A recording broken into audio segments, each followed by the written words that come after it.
pour remercier Monsieur le secrétaire exécutif du CR de Tola pour cette marque de confiance en faveur de la jeunesse.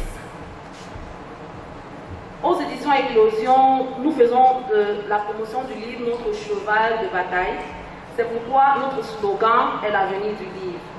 Le développement de l'Afrique par la pratique de la lecture et l'écriture est également au cœur de nos préoccupations, d'où notre enthousiasme et dévouement dans la réalisation de cet événement.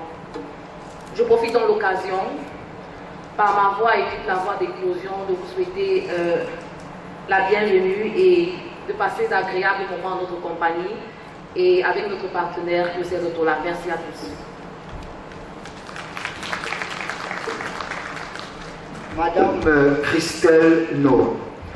Je passe à l'instant la parole à Monsieur Alain Bélibi, modérateur de la présentation du concept Industrialisation de l'Afrique. Vous avez la parole, Monsieur Alain Bélibi. Merci. Monsieur Edma, qui nous réunit ici cet après-midi, la présentation d'un concept nouveau, l'Indus-Tradition, dont l'ambition affichée est de replacer les traditions africaines au centre de la problématique du développement du continent. Présentation aussi de l'ouvrage qui installe ce néologisme dans le lexique de la recherche développementaliste sur l'Afrique. L'ouvrage est intitulé « Indus-Tradition de l'Afrique » ou « Le temps des traditions pour l'industrialisation et l'émergence du continent noir ». Il est publié par les éditions du Rotola, le Centre international de recherche et de documentation sur les traditions et les langues africaines. À ce titre donc, son secrétaire exécutif, le professeur Charles Binam Bikoy, l'un des auteurs de cet ouvrage collectif, est notre hôte cet après-midi. Mais avant de lui donner la parole, ainsi qu'à tous les panélistes, le ministre des Arts et de la Culture, M. Bidumpat. Monsieur le ministre.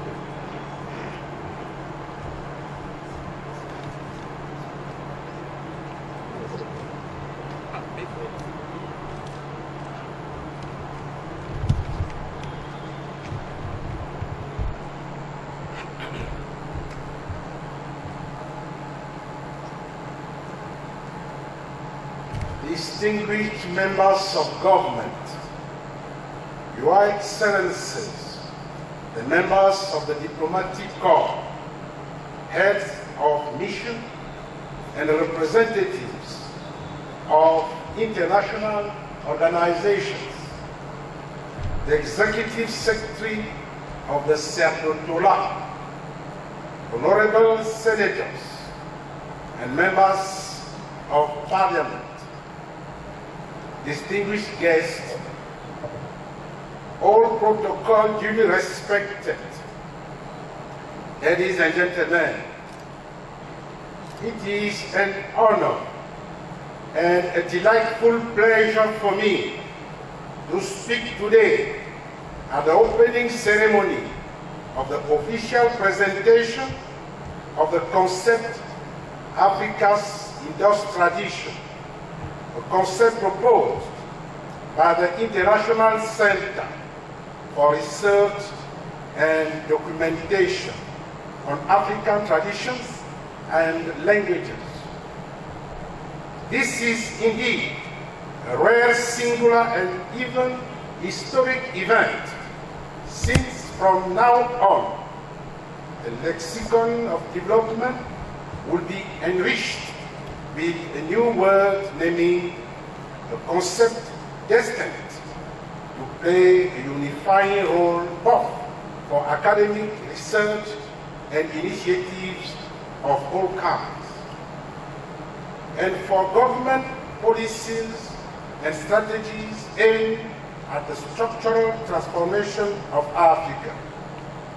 And it is no small satisfaction for the Minister of Arts and Culture that I am to see that this innovative breakthrough in Africa's quest for development is rooted in culture, which has for too long been wrongly positioned as the weakest contributor to development. Excellences, Mesdames et Messieurs, le ministère des Arts et de la valorisation des arts et de la culture, définitivement reconnu comme voie royale pour tracer l'avenir et projeter les perspectives que nos héritages donnent à espérer. Je voudrais aussi dire la fierté du Cameroun en tant que membre fondateur du CERDOTOLA, pays hôte du siège de cette institution intergouvernementale et l'un de ses principaux soutiens dans le cadre de la politique culturelle et d'intégration régionale conduite sous la direction éclairée de son Excellence M. Paul Biya, Président de la République, chef de l'État.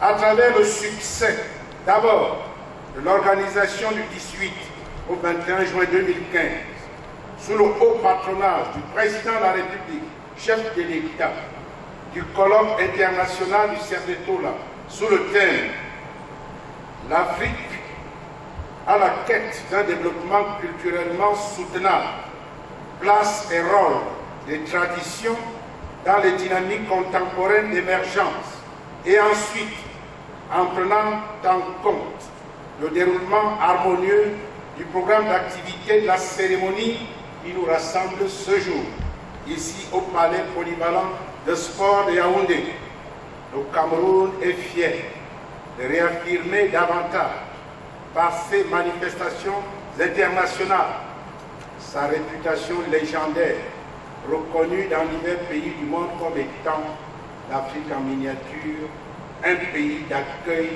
un havre de stabilité, d'hospitalité, de célébration de la fraternité et du vivre ensemble. Comme vous le savez, les résultats de cette rencontre mémorable constituent le point d'ancrage des réflexions dont la somme justifie ce jour, l'événement du concept d'industrie-tradition. Aboutissement heureux d'un processus d'approfondissement de la recherche fondamentale et appliquée destiné à offrir aux décideurs publics des bases intelligentes pour la formulation des politiques de transformation structurelle au niveau des États, mais aussi des communautés économiques régionales et de l'Union africaine. Que tous les acteurs ayant participé à la réalisation de cette importante publication soient ici félicités.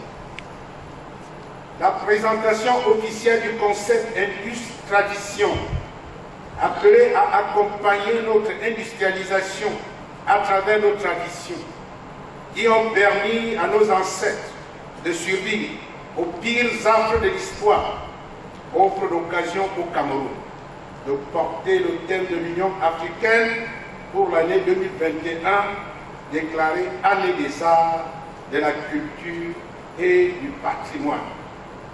Cette capacité est inscrite dans la vision stratégique de son Excellence M. Paul Biya, Président de la République, chef de l'État, qui, outre son attachement à l'Union africaine, a projeté le Cameroun à l'horizon 2035 comme pays émergent, démocratique et uni dans sa diversité, c'est-à-dire respectueux des héritages culturels et des patrimoines de l'ensemble des peuples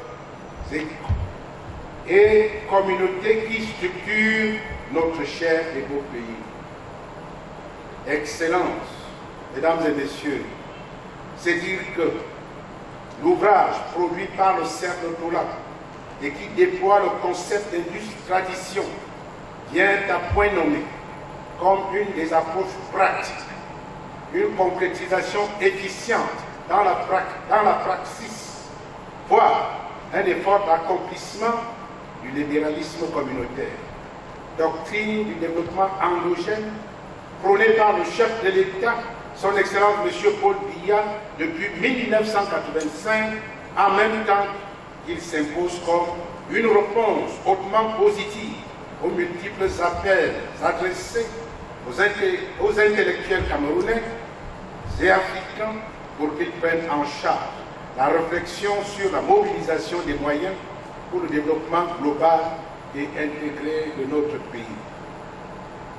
Nous nous souvenons avec émotion que le savant africain le plus réputé, Cheikh Anta Diop, qui a lancé la reconstruction de la conscience culturelle et identitaire africaine depuis la publication de son ouvrage séminal intitulé « Nation, nègres et culture » en 1955, répondait déjà à sa manière à cet appel en donnant ici même, à Yaoundé, sa dernière conférence publique en février 1986, soit un an seulement après la publication du maître ouvrage pour le libéralisme communautaire de son Excellence, Président de la République, Paul Biya. Aujourd'hui, avec cette publication et le concept central qu'il propose, les auteurs et le sacerdotat se sont en quelque sorte et en notre sens érigés en porte-parole de la communauté scientifique des Africains et des Afro-descendants pour répondre à l'appel du président de la République et de ses pairs afin de construire, à partir de nos connaissances endogènes, l'Afrique de demain que nous voulons pour nos enfants. Excellences, mesdames et messieurs, la place renforcée des arts et de la culture dans le développement de l'Afrique n'a cessé d'évoluer et de s'imposer dans la planification stratégique du développement au cours des années récentes et des réunions des ministres en charge de la culture de la sous-région et même des sommets des chefs d'État et de gouvernement de l'Union africaine.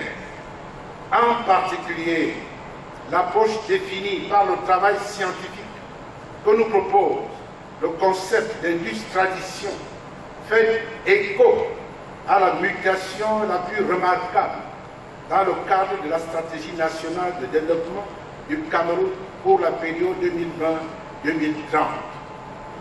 où la culture a connu une migration du secteur social vers le secteur des industries et des services dans l'économie productive. Toute chose qui entre en cohérence avec la restructuration en cours du sous-secteur art et culture que consacre la promulgation par le chef de l'État de la loi numéro 2020/011 du 20 juillet 2020 régissant des associations culturelles et artistiques au Cameroun. Là où l'on a pu croire que les arts et la culture devaient se limiter aux industries culturelles et créatives, l'évidence et la recherche ont imposé de noter que divers savoirs techniques, ressources et produits hérités des traditions ancestrales peuvent faire l'objet d'un développement industriel et en particulier manufacturier. En clair, les préconisations de l'ouvrage présenté ce jour nous conduisent à saisir résolument le développement comme transformation du patrimoine. Je voudrais donc chaleureusement féliciter une fois de plus les auteurs et contributeurs à cet ouvrage pionnier qui sera sans doute suivi par d'autres au Cameroun et ailleurs. Excellences, mesdames et messieurs, le travail sur les problématiques de développement endogène et culturellement soutenable, c'est-à-dire de transformation structurelle à travers des ressources des arts et de la culture, considérées comme source de croissance et de productivité, ne saurait se limiter à la seule année de la célébration ad hoc proclamée par l'Union africaine. L'année précédente, et dans un contexte difficile, marqué par la pandémie du Covid-19, la maîtrise de nos savoirs endogènes a démontré à suffisance la richesse du patrimoine culturel qui explique, au moins en partie, la remarquable résilience de notre continent face à ces défis majeurs auxquels l'humanité reste confrontée. Il faut certes en tirer les leçons pour les moyens et le long terme. En adoptant la charte de la Renaissance culturelle africaine, l'Union africaine a donné un signal qui attend des réflexions et actions coordonnées d'envergure. Le temps est donc venu pour nous de dépasser les simples évocations symboliques sur la valeur et les considérations accordées à nos cultures, traditions et patrimoines. Nous devons aller au-delà de simples déclarations pour passer au travail impératif et permanent d'industrialisation. La mise en œuvre du plan d'action de l'Union africaine autour du thème de l'année 2021 doit impacter les habitudes, mentalités et conditions de nos populations pour que la culture nourrisse leur créativité et leur capacité d'innovation dans la résolution de l'ensemble de nos problèmes de développement, conformément à l'appel du président de la République, son Excellence Paul Biya, chef de l'État, qui a constamment invité ses compatriotes à oser, créer et innover. Car, en fin de compte, ce que nous rappelle l'ouvrage et le concept Indus-Tradition que nous découvrons aujourd'hui, c'est que le développement optimal de notre pays ne pourra se réaliser qu'avec la reconnaissance de la place centrale de la culture dans ce processus. Excellences, Mesdames et Messieurs, il me plaît alors de déclarer que la culture n'en est pas simplement un pilier, elle est le socle même sur lequel tout doit être construit, sur lequel tout sera construit, y compris la sécurité et la puissance de nos États. Vive la culture, vive la coopération sous-régionale et internationale, vive le Cameroun et son illustre chef, son Excellence M. Paul Biya, Président de la République, chef de l'État. Je vous remercie pour votre bien aimable attention.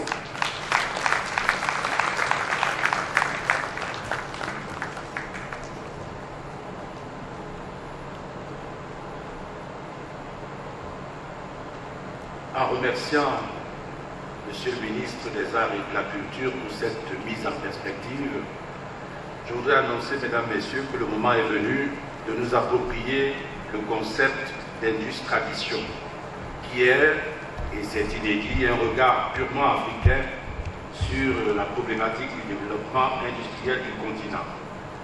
Je vous prie donc d'accueillir la tête pensante de cette vision nouvelle, le professeur Charles Binam Bikoy, secrétaire exécutif du CERDETOLA, directeur de recherche, spécialiste des civilisations anciennes et de la tradition orale. Le professeur Binam Bikoy, dont le nom se confond pratiquement avec le CERDETOLA depuis 2006, après un long cheminement dans diverses structures de recherche au Cameroun et à l'international, sera assisté dans cette présentation par le docteur Jean-Eudes Bienne, expert consultant international au CERDETOLA pour le projet d'industrialisation des traditions et conseiller du secrétaire exécutif. Professeur, docteur, vous avez la parole. Monsieur le ministre des Sports et de l'Éducation physique, Madame le ministre des Affaires sociales, Excellences, Mesdames et Messieurs, le CERDETOLA vous sait gré de l'intérêt que vous portez à ces activités et vous remercie du fond du cœur d'avoir accepté l'invitation à vous adresser à cette importante cérémonie. Nous sommes réunis ici, en ce jour qui fera date, pour célébrer la naissance d'un concept. En d'autres temps, la présente cérémonie se devrait d'être organisée devant un cercle d'initiés, triés sur le volet, dans le confort austère et feutré d'une académie, ou sous la lumière grise d'un laboratoire, ou dans les travées d'un amphithéâtre. Et voici que le concept sort de ces murs-là, murs réservés, dédiés. Oui, Voici que le concept qui nous rassemble a choisi de se laisser présenter dans l'espace public, aux doctes comme aux plus simples, aux nantis comme aux démunis. Un concept qui nous concerne tous, à la fois unificateur, réconciliateur, exploratoire, méthodologique et praxéologique. Bref, c'était africain, l'indus tradition. Dans la perspective de ce devenir de l'Afrique, le concept indus tradition autorise un déploiement de la pensée et de l'action transformatrice. Il le fait à partir d'un point de vue où l'Afrique ne se contente plus de peu, ne se contente plus d'un peu, mais se saisit du tout avec ses armes propres, y compris ces armes miraculeuses de la théorie, pour retrouver et reprendre sa place dans l'ordre du monde. À travers l'indus tradition, le temps vient de procéder au déconfinement structurel des sociétés africaines pour viser les limites supérieures des nouvelles montées vers les possibles. Souvent, certes, dans leur impatience toute compréhensible, les jeunes d'Afrique nous ont interpellés et ils nous disent qu'ils veulent du concret, qu'il faut sortir de la réflexion pour eux stérile et sans objet, qu'il est temps d'agir.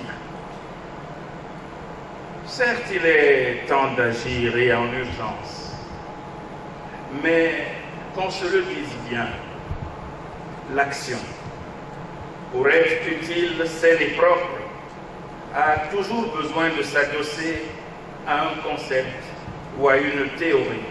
Et quiconque ne dispose pas soi-même d'un concept ou d'une théorie qui lui soit propre est condamné à agir sans le savoir selon la théorie et les concepts de quelqu'un d'autre. Se pose alors la question de l'intérêt et de l'adéquation. Ces théories et concepts des autres sont-ils en adéquation avec notre réalité? Dans quelle mesure avons-nous intérêt à suivre telle doctrine, à appliquer tel concept plutôt que tel autre? Et cela est valable pour les stratégies et les politiques. C'est-à-dire qu'il n'y a pas d'initiative de développement, si sérieuse ou crédible soit-elle en apparence, qui doivent être dispensées d'un renvoi préjudiciel devant les instances de la théorie, des concepts, des modèles et de la modélisation. Et toutes les études qui méritent d'être lues s'accordent aujourd'hui sur un impératif. Si l'Afrique doit se développer, elle devra trouver son propre modèle à cet effet. Tel est le sens de l'ouvrage qui est à la base du concept d'indus tradition de l'Afrique, que nous allons maintenant vous présenter brièvement et tour à tour dans ce que ce concept a de novateur, ensuite tel qu'il s'incruste dans le maillage théorique qui le justifie et le porte, et enfin dans les déclinaisons opérationnelles, j'allais dire opératoires, qu'il induit pour mettre à la disposition des décideurs de tous bords, des capitaines d'industrie d'Afrique et des États, quelques outils très à l'usage et exploitables à l'infini. Et d'abord, le concept d'indus tradition et son caractère novateur. L'indus tradition est un concept non pas seulement théorique, méthodologique et opératoire, mais aussi paradigmatique. Il s'inscrit dans une démarche de transformation holistique pour en révéler et déployer les significations et déclinaisons économiques dans le grand débat de l'industrialisation et des traditions. Comment approfondir la connaissance?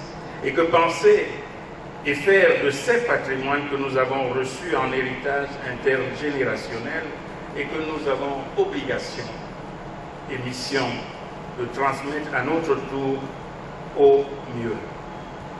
C'est la question centrale qu'il faut poser à côté de la question du développement, de l'industrialisation et de la transformation structurelle qui implique un changement de société, un passage d'une société et d'une économie de subsistance à une nouvelle société soutenue par une économie productive dotée de capacités d'innovation rapide. L'on nous a appris, et tous dans cette salle le savons, et on nous a fait accroire que ces deux interrogations, celle de la tradition et celle du développement ou de l'industrialisation, étaient séparées et incompatibles. Le premier et plus essentiel mouvement de l'industrialisation, sa première signification aussi, est précisément leur conciliation, dont la science s'enrichit désormais.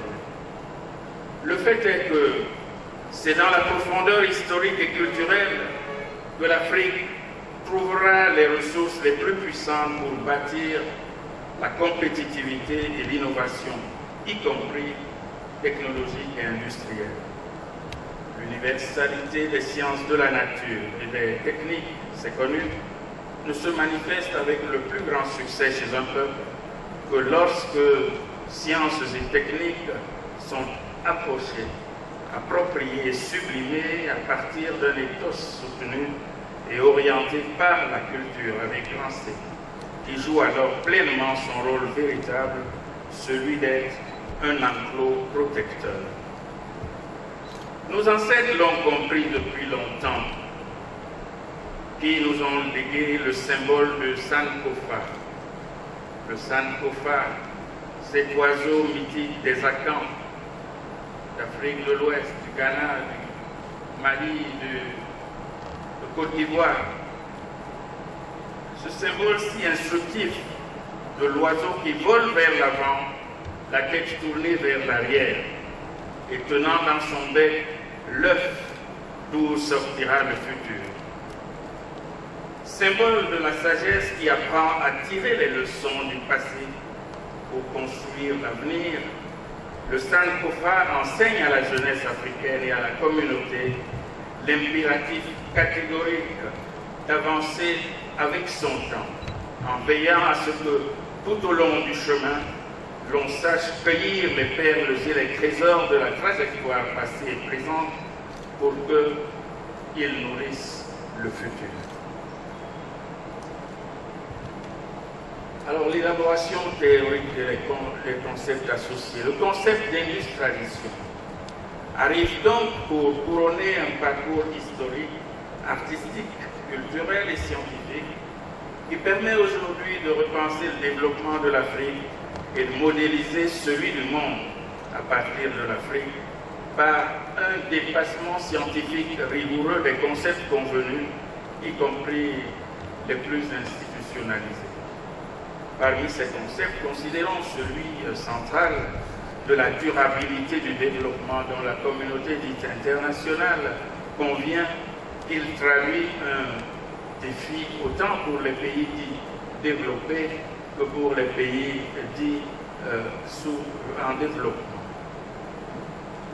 L'agenda global est consacré à l'atteinte des ODD, comme on dit aujourd'hui, les objectifs du développement durable. Ils sont d'extraction, de production, de distribution et de consommation qui sont plus ou moins solidaires, individualistes ou communautaires selon l'histoire des traditions.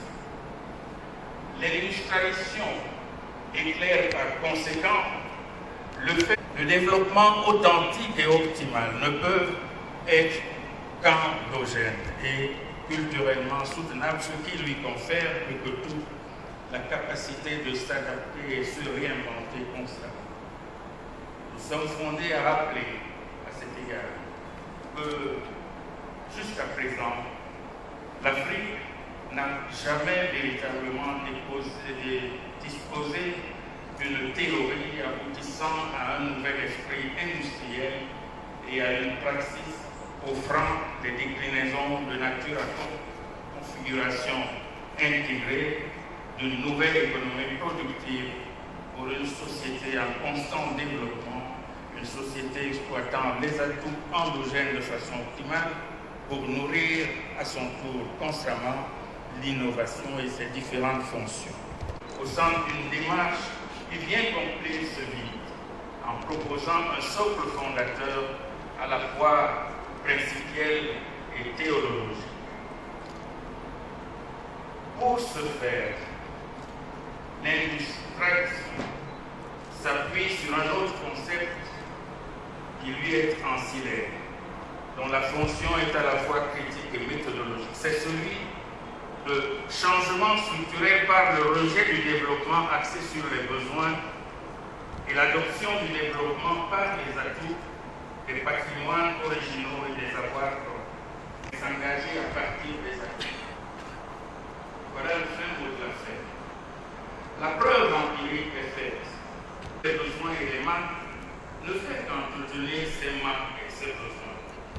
En revanche, le développement axé sur les atouts et les avoirs propres, y compris surtout ceux des traditions réappropriées comme sources et ressources de la croissance et de la productivité, garantit la satisfaction de la créativité des fonctions de l'innovation pour le court, le moyen et le long terme. L'industriel africain qui convoque une praxis exploitant les atouts et dotations de façon optimale. L'endogénisme émergentiste est tragique. Il est lié à l'industrialisation. Plus orienté vers les politiques publiques, il entend éclairer le soutien aux tendances et aux stratégies d'industrialisation adoptées par les États. Cela revient à identifier les atouts patrimoniaux exploitables et à les mettre au service des politiques et stratégies qui sont déjà en œuvre. Ainsi, en tant que concept opérationnel, l'industrialisation recouvre un double mission ancestrale comme à tout patrimoine de l'économie. Ce processus est en cours de bourgeonnement partout sur le continent Afrique, dans l'économie informelle, que les politiques publiques ne parviendront à formaliser qu'avec une forte orientation culturelle inspirée de l'intérieur. L'industrialisation renvoie aussi et surtout à une démarche d'industrialisation des pays africains par les traditions, consistant à ériger au rang de priorité l'identification, l'exploitation systématique, leur inscription à la base des processus d'industrialisation et de reconfiguration de la structure économique et d'échange, voilà la clé d'une émergence en facile. Ce qui implique aussi d'imprimer à la conception dominante des avantages comparatifs, des inflexions en faveur du soutien aux industries émergentes. À titre d'illustration, mesdames et messieurs, 4 domaines névralgiques à forte rentabilité potentielle présentent des ressources pratiques prêtes pour l'exploitation industrielle immédiate dans le cadre d'une stratégie d'industrialisation. Il s'agit premièrement des traditions agroalimentaires, deuxièmement des traditions agro-phytopharmaceutiques, troisièmement des arts, des traditions agro-phytocosmétiques et quatrièmement du patrimoine culturel immatériel et des arts dans le cadre des industries créatives et culturelles.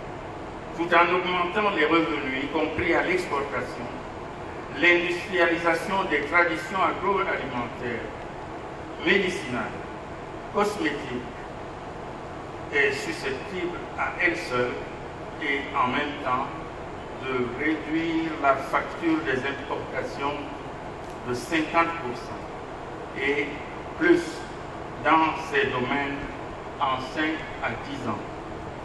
Ce n'est pas péremptoire. L'industrialisation n'est donc pas une simple théorie ou un concept parmi d'autres, à ranger dans un tiroir.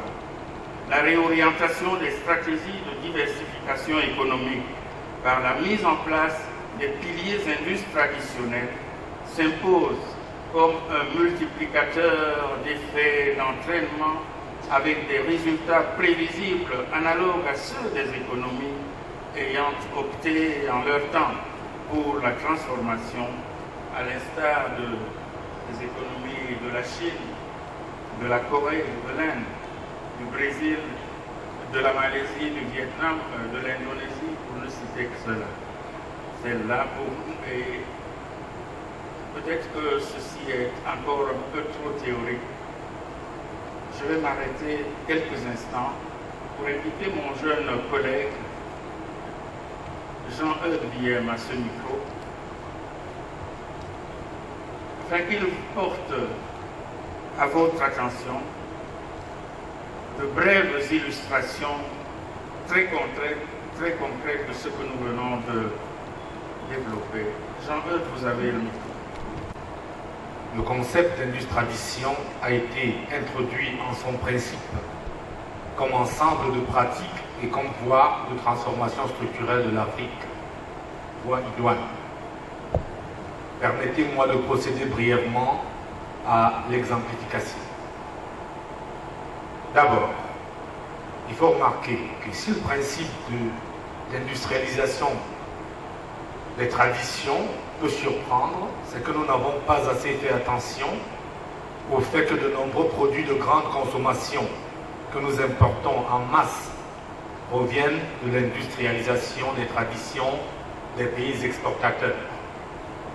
Le vin, les pâtes alimentaires, la farine de blé qui domine pratiquement le monde, de nombreux médicaments. Tous ceux qui ont plus de 40 ans au Cameroun ont utilisé le fameux small nordique chinois, le Qingliangyu. C'est un produit indus traditionnel chinois. Les thés d'Orient et bien d'autres nous viennent de l'industrialisation, de l'indus tradition pour être précis, de l'Europe et de l'Asie. L'indus tradition de l'Afrique promet par conséquent une explosion de la création des richesses et du développement de la productivité qui peut permettre d'enrichir et d'industrialiser le continent en 10 ans.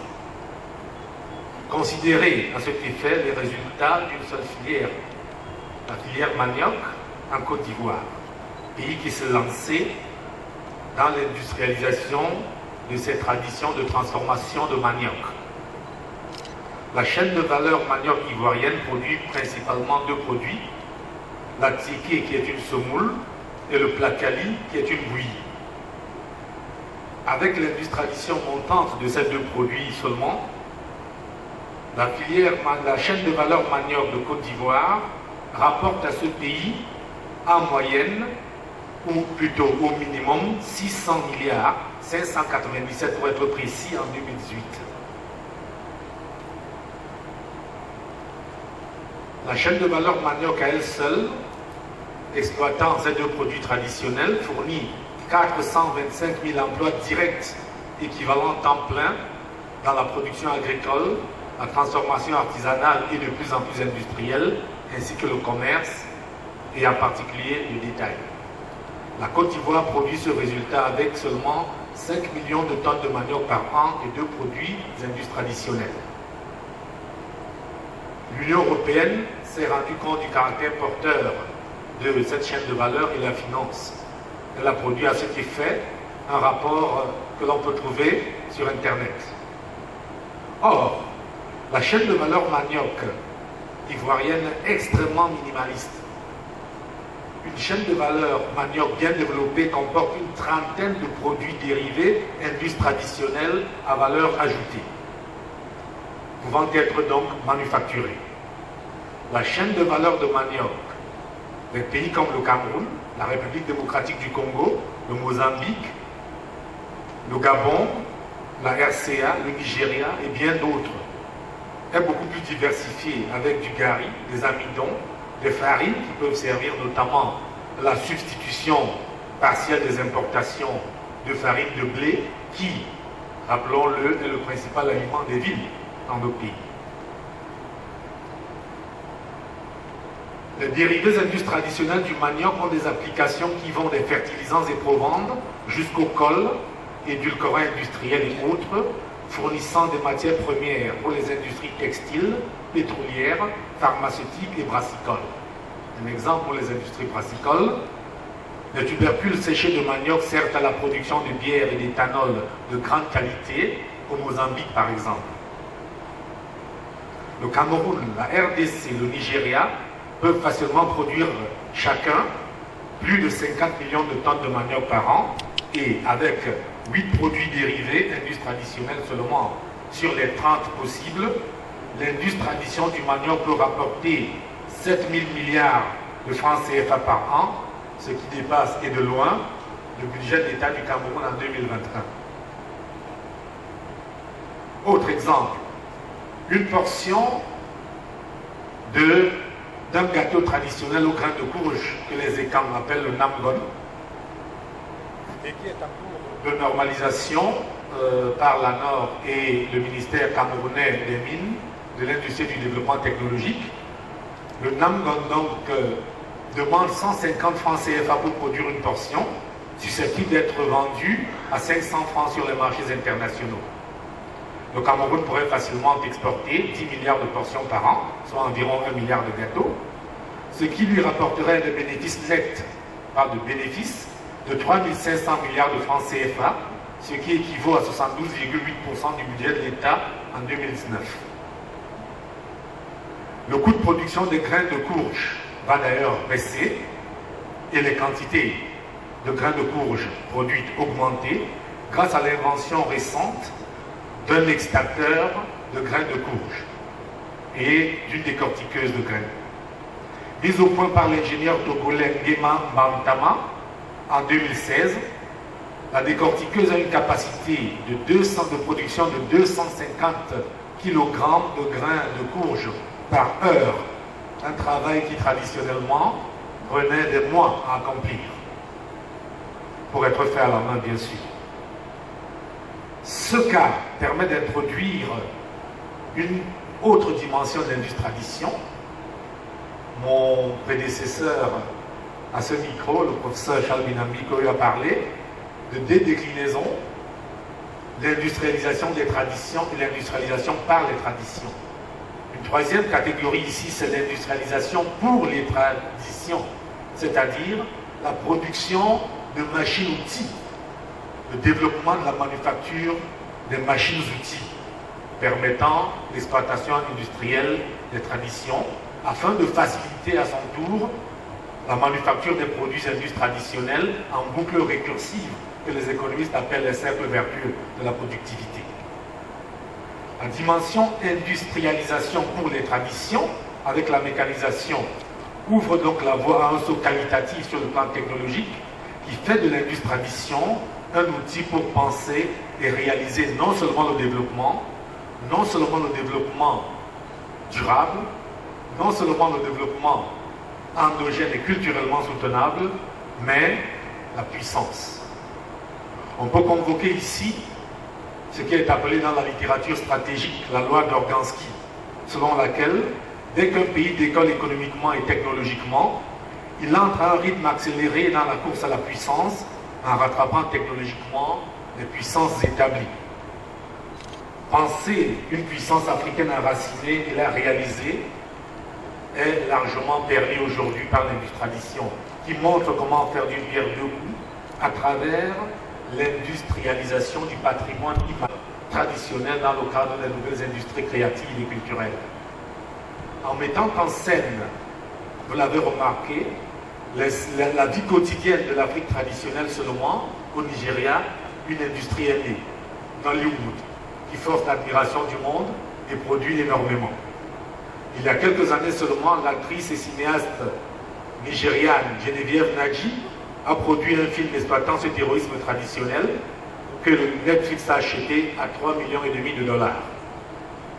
Nous connaissons le succès international du dessin animé long métrage du jeune Camerounais Clé Edou, Minga et la Pierre Cassé, réalisé à partir d'un conte camerounais publié il y a 4 décennies par les 2 premiers secrétaires exécutifs du Cercle Tola, Emmanuel Soundiong et son successeur qui est avec nous aujourd'hui, le professeur Charles Binambi-Toye.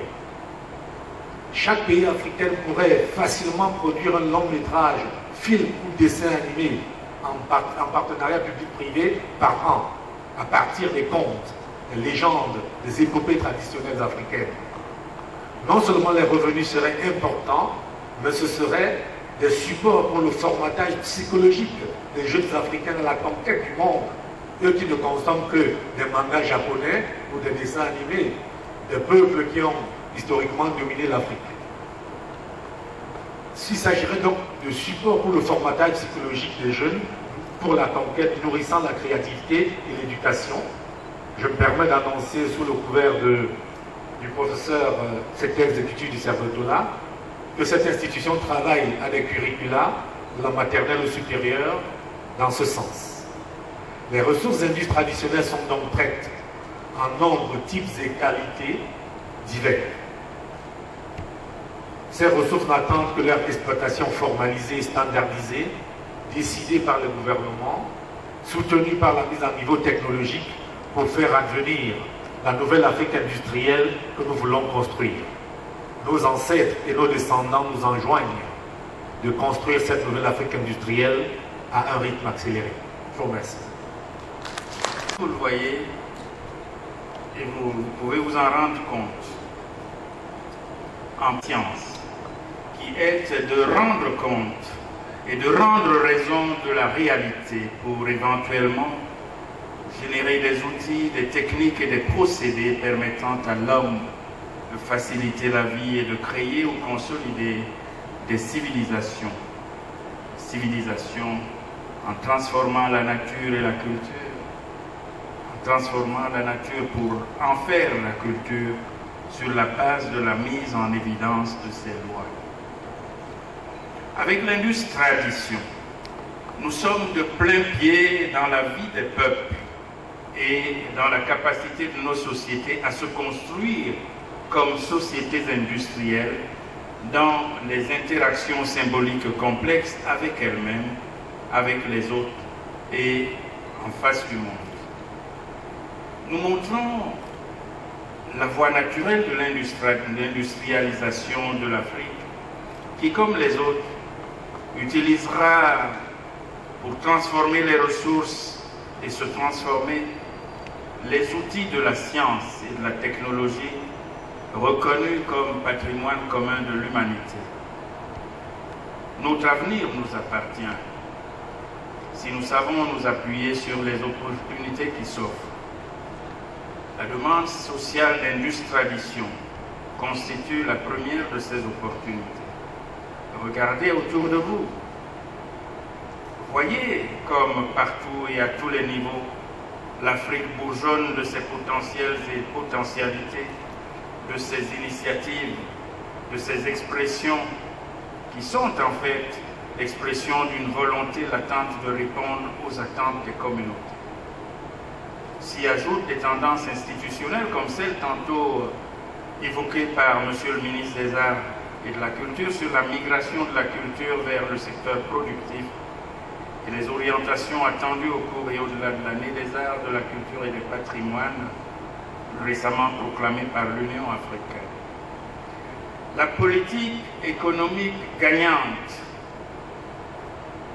pour l'Afrique sera désormais de saisir toutes ces opportunités, de les organiser afin que l'enracinement de l'émergence des pays passe par la chaîne des nouvelles communautés productives indus traditionnelles, dans nos villes comme dans les arrière-pays, mais dans le respect renouvelé des règles de l'éthique sociale qui sont nôtres, en valorisant les héritages millénaires qui font de nous ce que nous sommes en face des autres peuples et toujours dans un ancrage fidèle à la vision du monde solidariste africain.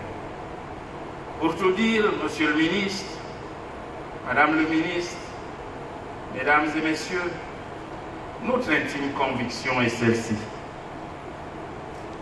L'Afrique, terre peuplée d'hommes et non réserve naturelle, n'est pas condamné à subir éternellement cette loi inique de la division internationale du travail établie depuis 3 siècles, qui fait de notre continent et de ses hommes un dépôt de matières premières sur lequel d'autres peuples exercent à l'envi leur industrie pour bâtir leur richesse, leur richesse et leur puissance. Non, Africaines, Africains, femmes et hommes du continent noir, le 21e siècle convoque nos consciences, les convoque à problématiser pour repenser l'économie du développement de l'Afrique en revenant à soi, en partant de soi, en regardant à soi, sans attendre toujours des autres. Le concept qu'aujourd'hui nous présentons à la face du monde préconise l'option décisive d'une réappropriation des questions qui se posent à l'Afrique par l'Africain lui-même. Dans ce sens, quelle autre voie que de s'emparer d'une connaissance authentique, scientifique, systématique de son environnement, de ses traditions et de celles-ci prioritairement tirer, projeter, créer enfin de nouveaux modèles pour penser, agir, prospérer, coopérer, commercer, communiquer, exister tout simplement en apportant du sien dans la cagnotte commune de l'humanité. Un seul mot suffira désormais à résumer la réponse africaine à cette problématisation, l'industrialisation. L'industrialisation pour renverser la perspective actuelle défavorable pour l'Afrique. L'industrialisation pour armer l'Afrique à poser les fondations communes de son futur avec ses traditions et ses hommes. L'industrialisation pour replacer la valeur Afrique en amont, au centre et en aval des systèmes de production. L'industrialisation pour définir la norme à partir des producteurs et des acteurs locaux eux-mêmes. L'industrialisation pour affirmer le label géographique et identitaire de l'Afrique, de la contribution africaine dans les flux mondiaux. L'industrialisation pour souligner la dimension culturelle de l'économie, de la santé, de la créativité, de l'invention, de l'alimentation, de la beauté et de la mode, de l'architecture et des beaux-arts, de la gestion de l'environnement aussi. Pour tout dire, mesdames et messieurs, l'industrialisation, pour nous, c'est l'utilisation scientifique des traditions comme socle, source et ressource de l'industrialisation de l'Afrique. Si le concept est nouveau, la démarche est loin de l'être. Elle qui a fait ses preuves ailleurs, comme en atteste l'étroite relation au plan historique entre la tradition et l'industrialisation des pays développés ou émergents, car, sans exception, ces pays se sont adossés leur développement et leur modernisation sur les fondements millénaires de leur propre tradition. Il faut comprendre par là qu'en réalité, la modernisation via l'industrialisation, c'est essentiellement une transposition avancée des connaissances, des pratiques et des savoirs traditionnels repris en main par une idéologie visionnaire et encadrée par une volonté politique de mise en opérativité avec des moyens adéquats. Conçu sur cette base, il apparaît que l'industrialisation de l'Afrique ne devrait a priori rencontrer aucun obstacle insurmontable, car le continent, fort du dynamisme réveillé de ses enfants, de ses traditions denses et riches qui ont accompagné l'itinéraire des peuples dans leur historicité, le continent, dis-je, réunit toutes les conditions de son émergence. Ainsi devrait être compris ce que certains, nombreux aujourd'hui, appellent le temps de l'Afrique. Loin d'être un ectoplasme, le néologisme industrialisation s'invite donc comme une soudure marquant le lien indissoluble entre la tradition et l'industrialisation dans le contexte africain actuel. Il s'inscrit avantageusement dans la perspective de la rupture épistémologique devenue nécessaire pour relancer une authentique pensée africaine d'existence et d'action, créer les conditions d'une pensée africaine de développement authentique, endogène, conséquente. Concept opératoire, porteur pour la recherche aussi bien fondamentale qu'appliquée, puisse donc l'industrialisation illuminer comme un phare la voie vers le développement de l'Afrique, un développement culturellement soutenable. Mesdames et messieurs, c'est par la culture que l'Afrique a été vaincue, domptée et spoliée. Nous en sommes persuadés. C'est par sa culture que l'Afrique se libérera définitivement et qu'elle libérera l'humanité. Je vous remercie de votre attention.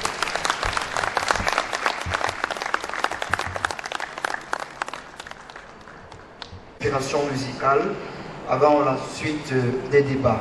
Je rappelle qu'il s'agit de la Ruben Binam and the Kimit Seven Collective.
Un banquet de l'esprit.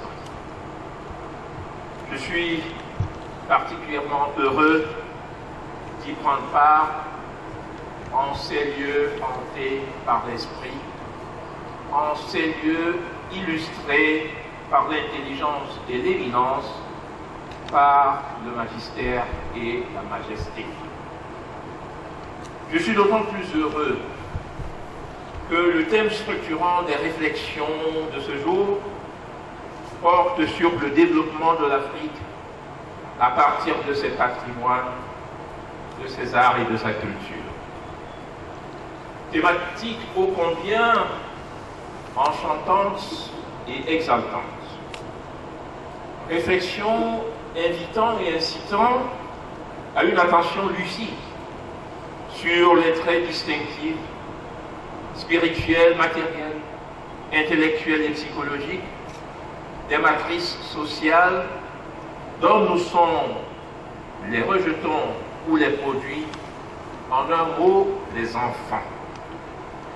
Problématique dont l'enjeu est grand pour notre continent et qui sert de socle à la conception, ainsi qu'à la réalisation de ce magnifique ouvrage sur l'extradition de l'Afrique, tout en sachant gré aux auteurs pour la qualité et la haute facture de leurs analyses. Nous adhérons gaiement et avec ferveur à leur offre d'utilisation scientifique des traditions comme source et ressource pour l'industrialisation et l'émergence de notre continent.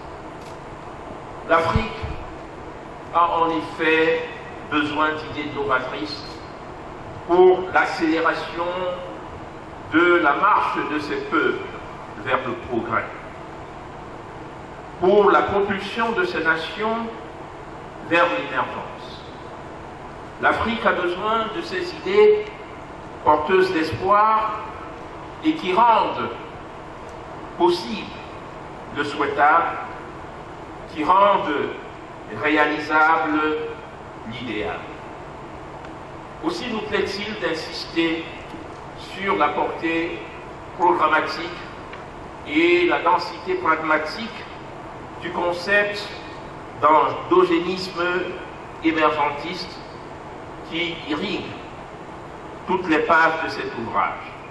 En effet, et puisque nous ne réfléchissons pas en apesanteur, ne perdons pas de vue que le président de la République, son Excellence Paul Biya, a tracé le cap pour l'émergence de notre pays, le Cameroun, à l'horizon 2035. Ne perdons pas de vue le fait que l'éminent auteur du célèbre ouvrage pour le libéralisme communautaire, comme le rappelait tout à l'heure M. le ministre Vidom Poit, a mis en évidence la centralité opératoire de la culture dans les stratégies de développement et dans les projections devant mener à l'émancipation politique, économique et multidimensionnelle de nos pays. L'une des ambitions de l'ouvrage sur l'industrialisation de l'Afrique est, me semble-t-il, de replacer les traditions des peuples du continent Afrique au centre des questionnements touchant leur développement. Et du coup, nous pensons à Cheikh Hamidou Kane, lui qui, dans son célèbre roman « L'aventure ambiguë », fait dire à un de ses personnages l'emmenait dans une forêt de questions. Et qui ajoute, la civilisation est une architecture de réponse. Sa perfection, comme celle de toute demeure, se mesure au confort que l'on y éprouve. Fin de citation.